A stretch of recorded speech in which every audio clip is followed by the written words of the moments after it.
Ihtadar rahilun. Jadi ada dua jenis orang yang bermakrifat. Yang pertama, murid. Murid itu dari kata iradah, dia mencari makrifat. Yang kedua, murad. Murad itu ilmu yang cari dia. Ilmu yang cari dia.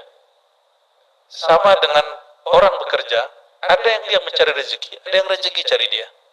Masuk akal? Oke? Benar nggak? Ada kalanya rezeki kita yang kejar, ada kalanya kita dikejar-kejar rezeki. Itu perkataan Sayyidina Ali. Rezeki itu dua, kadang kau mencarinya, kadang kau dicarinya. Oke? Yang jomblo-jomblo sama. Jodoh itu bagian dari rezeki. Engkau mencari atau dicari. Ya. Jadi yang jomblo-jomblo nggak usah kemudian ke kuburan dulu mau cari ilham. Pakai kalam Sayyidina Ali ini, ya. Allahumma shalli ala Sayyidina Muhammad.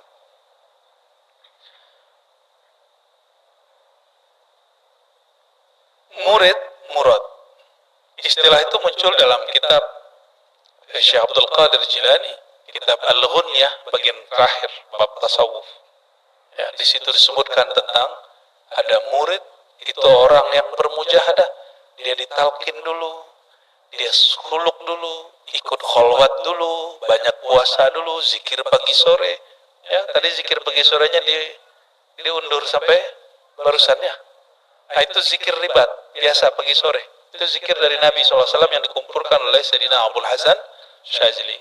Ya, kita sebut al-wirdul asas, wirid basic. Apa aja wirid basicnya? Setelah syahadat dan istighfar, kemudian kita melazimkan istighfar lagi 100. Karena Rasulullah SAW istighfar berapa kali? Ya, beliau punya dosa? Tidak ada. Kita punya dosa? Harusnya kita 1000, tapi ya sudahlah 100 bagilah. Terus yang kedua, la ilaha illallah wahdahu la syarika lah lahul mulku wal hamdu yuhyi wa yumiitu wa huwa ala kulli syai'in qadir. Namun basic dari kalimat ini ada pada la ilaha illallah. Ya. Berapa kali? 100 juga. Orang yang baca ini dia nggak diganggu syaitan sampai besok. Cuma kalau nafsu tetap. Jadi bedakan syaitan dengan nafsu. Ya. Orang puasa, syaitan nggak ganggu dia, tapi nafsu dia masih bergejolak. Jadi bedakan nafsu kebinatangan, nafsu kebengisan dengan syaitan yang menipu. Syaitan itu tugasnya menipu. Sedangkan nafsu menggoda digoda. Itu sebabnya kalau ada orang bertanya, kenapa masih ada maksiat di bulan Ramadan? Itu jawabannya. Kenapa orang-orang yang kelihatannya soleh masih bermaksiat? Itu jawabannya. Syaitan syaitan nonton aja. Dia ngelihat ada orang-orang yang terjebak oleh dirinya sendiri. Si murid dia dilatih oleh mursyid. Kalau murad dia langsung dibimbing oleh Allah Subhanahu wa taala. Murad artinya yang diinginkan oleh Allah Subhanahu wa taala. Ya. Tapi ingat, murad itu murid dulu. Kalau dia nggak pernah jadi murid, namanya majzub.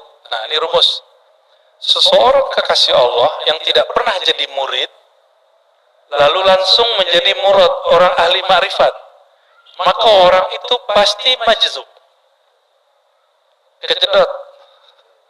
Majzub itu ketarik. Majzub itu artinya manjuziba aklu. Orang akalnya ketarik. Min syiddatil hub, karena kuatnya cinta rindu kepada Allah Subhanahu wa taala. Maka kita membedakan majnun dengan majzub, orang gila dengan wali majzub. Ya, jangan orang gila dianggap wali, jangan wali dianggap orang gila. Ya. Ini banyak yang salah paham. Dulu saya menyamakannya. Jadi dulu saya suuzon sama kiai-kiai Jawa dan kiai-kiai di Mesir, syekh-syekh di Mesir, di Yaman yang menganggap orang majzub itu wali. Ternyata saya yang salah. Ilmu Allah itu luas. Ada orang-orang yang majzub. Orang yang majzub gak boleh ngangkat murid. Kalau dia mau angkat murid, dia harus jadi murid dulu. Dia harus pernah jadi murid, dididik oleh mursyid, dan boleh jadi mursyid dia di bawah makomnya. Tapi metodologi menjadi guru dia tidak punya, maka dia mesti belajar kepada orang yang pernah menjadi guru. Dan saya sudah ketemu banyak wali-wali Allah yang besar, ma'rifatnya jauh, dan dia berguru kepada orang biasa. Orang-orang yang makomnya biasa-biasa aja. Gitu. Ya. Wali majzub nggak boleh berfatwa. Dia kalau berfatwa dia mesti belajar fikih dulu.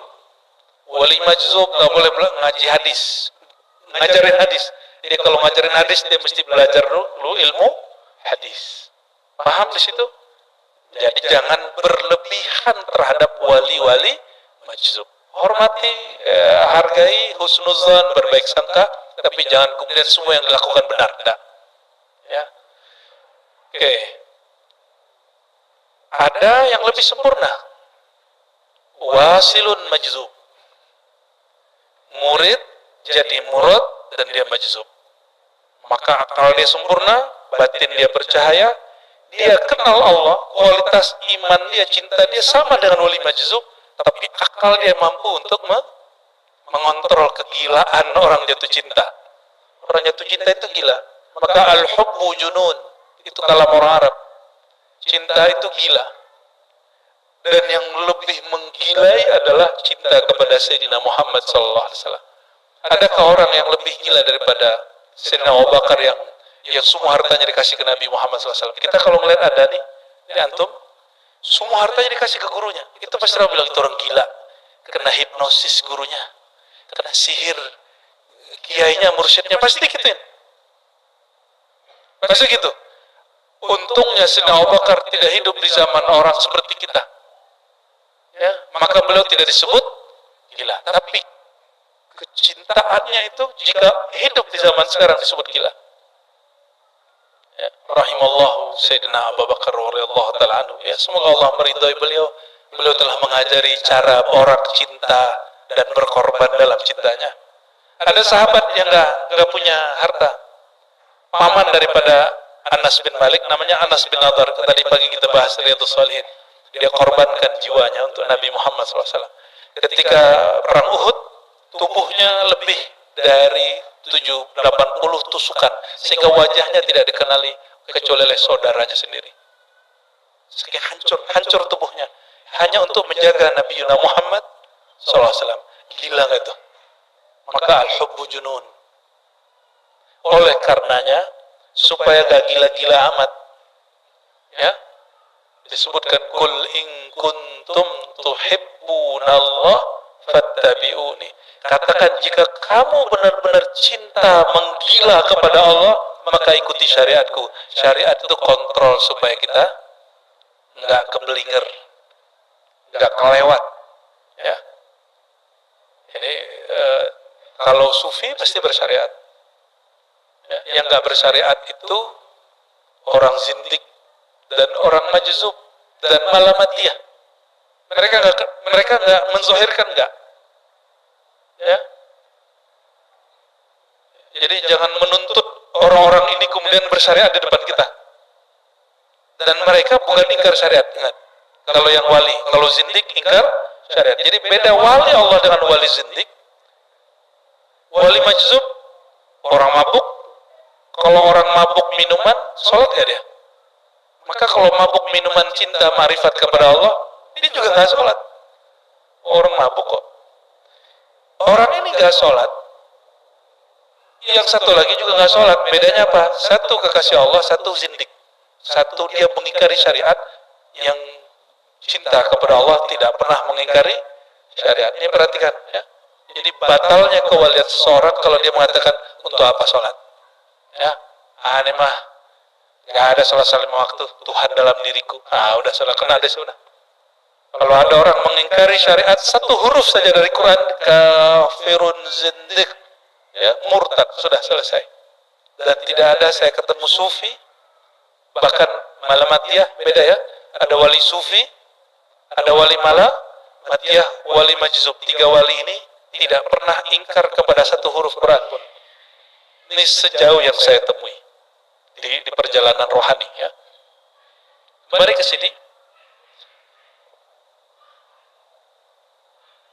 Ihtadar rahilun, para salik murid berjalan menuju Allah mendapatkan cahaya dengan cara berlatih, riyadhah mujahadah. Ini sering kami sampaikan, saudara-saudariku. Satu kali para imam salafus saleh ini, seperti Abu Yazid, ya, beliau bicara hal yang sama, Junaid bicara hal yang sama. Ya. Apa kata mereka? Kalau murid melihat kita sekarang, pasti mereka jadi zindik dan fasik. Karena mereka mengira jadi wali Allah itu cukup duduk-duduk, nongkrong-nongkrong, ngopi-ngopi, nongkrong di goa gitu ya. Murid-murid akan bilang gitu. Apa kata beliau? Seandainya mereka tahu apa yang kami lakukan sebelum kami sampai ke makom ini, mereka tidak mungkin menjadi zindik. Bahwa para Abu Yazid itu punya amalan jalan kaki setiap hari mencari masjid, dan itu amalannya 1000 masjid jalan kaki. Masuk di masjid hanya sholat 2 rakaat, lalu dia pindah lagi ke masjid yang lain. Jika itu pas-pasan dengan 5 waktu, dia sholat 5 waktu. Satu kali, satu pagi, dia sampai di satu masjid, itu masjid imamnya kenal sama dia, habis subuh dia masih zikir pagi sore. Apa kata si imam? Bayazid, engkau zikir, orang bekerja. Engkau wiridan, orang semuanya datang ke sawah, datang ke pasar. Mereka mencari makan. Kamu zikiran, kamu makan apa hari ini? Keluargamu makan apa hari ini? Ini sindiran siapa? Imam Abu Yazid langsung ulang sholat subuh. Qadaan, i'adah. Apa kata dia? Sholat di belakang orang yang tidak percaya kepada kesempurnaan Allah Maha memberi rezeki, sholatnya batal. Coba dipakai di mazhab fikih, nggak masuk. Itu mazhab ahlul haqaiq, ahli hakikat. Kita nggak nyampe. Ya, sholat di belakang orang nggak khusyuk gimana? Kalau ngikutin Abu Yazid kan nggak bisa. Makanya mazhab Abu Yazid nggak masuk ke fikih, masuknya ke bab ilmu hakikat, bukan ke tarekat. Orang tarekat banyak yang nggak khusyuk. Namanya orang tarekat baru di jalan, tarekat itu jalan. Jadi jangan heran orang tarekat masih tengkar, masih iri, masih rebutan mursyid, ya, rebutan jadi pewaris. Ya, dengar nggak hari ini orang tarekat rebutan jadi mursyid? Sindir-sindiran masalah kemursyidaan, itu baru tarekat, belum sampai hakikat. Orang hakikat nggak ada begitu. Apalagi orang yang sudah bermakrifat kepada Allah Subhanahu wa Ta'ala. Ya, murid dia sampai kepada nur Allah itu mesti ditalkin berkhalwat, suluk, bertarekat. Tapi kalau murad yang kedua, nur dia, kolbunya sudah siap menampung itu, maka nur itu kan setiap hari turun. Sang wali pikirannya sudah terbuka, kolbunya sudah waspada. Kalau murid sudah terbuka belum? Belum. Kolbunya sudah siap belum? Wadahnya belum siap. Oleh karenanya, melatih zikrullah itu melatih wadah. Jika menampung nama Allah 1000 setiap hari, 5000 setiap hari gak kuat, gimana mau nampung ilmu marifat? Udah ngaji-ngaji aja kalau gitu. Berarti gak siap menjadi al-wasilun. Ya, latihan dulu, melatih nama Allah, Allah, ya. Moga perhatikan di ujung kalimatnya. Li'annahum lillah la li syai'in dunah. Kulillah. Kul, katakan, bacalah Allah. Ini dalil zikir Allah. Ini kritik Ibnu Athaillah kepada ulama muda di zamannya, namanya Ibnu Taimiyah. Ada 2 Ibnu Athaillah, Ibnu Taimiyah. Ibnu Athaillah, salah satu zikir yang beliau ajarkan adalah zikir Allah, dan itu mesti ditalkin. Antum nggak boleh ngambil zikir Allah kalau nggak dipimpin orang yang sudah ditalkin. Di Ribat sudah ada sistem talkin itu, bisa belajar kepada beberapa buya-buya yang sudah ngajar, ya. Jangan minta ke saya lagi, minta ke Buya Aldomi, Buya Asfi, Buya Yunal tadi yang mimpin zikir, mereka sudah punya formulasi talqin. Ya syukur-syukur kalau ketemu kita talqin. Ya, berarti rezeki ya. Tapi ketemu mereka sama karena frekuensinya sumbernya sama dari Allah Subhanahu wa taala. Qul Allah, bacalah Allah, summa dzarhum, lalu biarkan mereka di dalam kesibukan mereka bermain-main. Maksudnya apa tuh? Ini yang disebut mati sebelum mati. Tulikan telinga, pejam mata, lidah dikunci, sebut nama Allah. Itu tekniknya begitu. Coba aja di rumah sendiri, nggak ada efeknya. Ya, tapi dahsyatnya sosial media hari ini, dan itu cara Allah, ternyata getaran kolbu itu dapat direkam dalam alat-alat media hari ini. Jadi beberapa talqin-talqin kita yang sengaja tidak sengaja direkam orang, itu sampai hari ini masih menggetarkan kolbu orang tertentu. Alhamdulillah Rabbil Alamin. Semoga Allah ridho. Ya, amin ya Rabbal Alamin. Ya. Jadi jika disimpulkan di sini, kita ini siapalah, jadi jangan GR menjadi murad. Katakan, jangankan murad, jadi murid pun kami belum pantas.